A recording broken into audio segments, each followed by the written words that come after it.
Hello, welcome to faith at home and beyond. ఈరోజు మనం చూడబోయేటువంటి అంశం పేరు ఏంటంటే when family opposes your faith. నీ యొక్క విశ్వాసాన్ని కుటుంబము తృణీకరించినప్పుడు. కొంతమంది విశ్వాసులకు ఈ యొక్క హార్డెస్ట్ అపోజిషన్ ఎక్కడి నుండి వస్తుందంటే బయట వారి దగ్గర నుండి రాదు, స్ట్రేంజర్స్ దగ్గర నుండి రాదు, అది కుటుంబస్తుల నుండే వస్తుంది. ఈ యొక్క మిస్అండర్స్టాండింగ్, ఈ యొక్క ఫియరు, భయము, సైలెన్స్, ఇవి చాలా భయంకరమైనటువంటి మనసును కుదిపేస్తూ ఉంటుంది. ఈ యొక్క భయము ఎలా ఉంటుందంటే మనము ఇంకా దేన్ని జయించలేమేమో, ఏం చేయలేమేమో అని అనిపిస్తూ ఉంటుంది. యేసుని వెంబడించడము ఒక్కొక్కసారి మన యొక్క గృహంలో మనకి ఒంటరితనాన్ని ఏర్పాటు చేస్తుంది.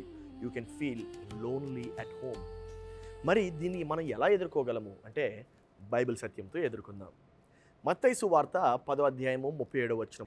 తండ్రినైనను తల్లినైనను నాకంటే ఎక్కువగా ప్రేమించిన వాడు నాకు పాత్రుడు కాదు అనేటువంటి మాటను చూస్తున్నాం. అంటే ఏంటి, యేసయ్య ఇక్కడ రిజెక్షన్ గురించి, తృణీకరణ గురించి నేర్పిస్తున్నాడా అంటే కాదండి. జీసస్ ఎప్పుడు కూడా తృణీకరణ గురించి నేర్పించాడు. ఆయన దేని గురించి నేర్పిస్తున్నాడంటే ప్రాధాన్యత గురించి నేర్పిస్తున్నాడు. He was teaching about priority. So ఆయన అందరికన్నా ఎక్కువగా బాధ గురించి, లేకపోతే అపార్థం చేయబడడం గురించి అందరికన్నా ఎక్కువగా ఎవరికైనా అర్థమవుతుందంటే అది యేసయ్యకే. ఆయన ఎప్పుడు కూడా మనల్ని ప్రేమతో నన్ను వెంబడించండి అని చెప్తూ ఉంటాడు, కానీ బిటర్నెస్తో కాదు. అనేక సార్లు మనము ఈ యొక్క విశ్వాసం వలన మన యొక్క ఫెయిత్ క్యాన్సిల్ అయిపోతుంది అని చెప్పి అనుకుంటూ ఉంటాం, లేకపోతే కుటుంబము మనము తృణీకరించాల్సి వస్తూ ఉంటుంది అనుకుంటాం. కానీ faith does not cancel the family love, rather it purifies it. అంటే అనేక గృహాల్లో ఈ యొక్క విశ్వాసపు విభేదాలు ఉండడం వలన భయము అనేటువంటిది పుడుతుంది. కానీ తల్లిదండ్రులు కూడా ఎప్పుడు ఎందుకు భయపడతా ఉంటారంటే ఈ యొక్క సమాజం ఏమనుకుంటా ఉంటుందా అని భయపడతా ఉంటారు. రిలేటివ్స్ ఎప్పుడు కూడా రెప్యుటేషన్ పోతుందేమో అని భయపడతా ఉంటారు. యవనస్తులు అందుకే వారు టోన్గా వాళ్ళు విభజింపబడినట్టు ఫీల్ అవుతూ ఉంటారు.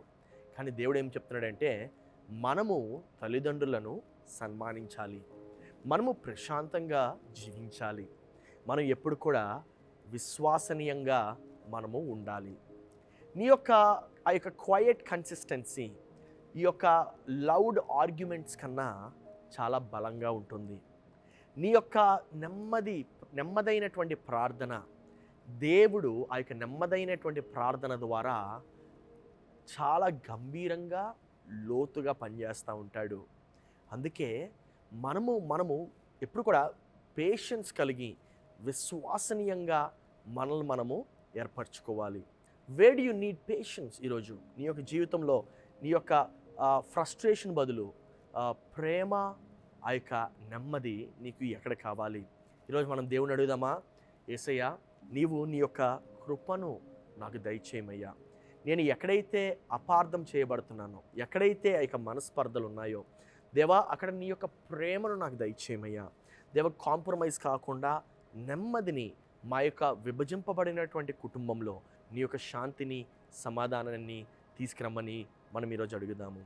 ప్రియ పరలోకపు తండ్రి, దేవా, ఈ యొక్క విభజన ఉన్నటువంటి చోటనైనా నీవు ఐక్యతను తీసుకొస్తావు.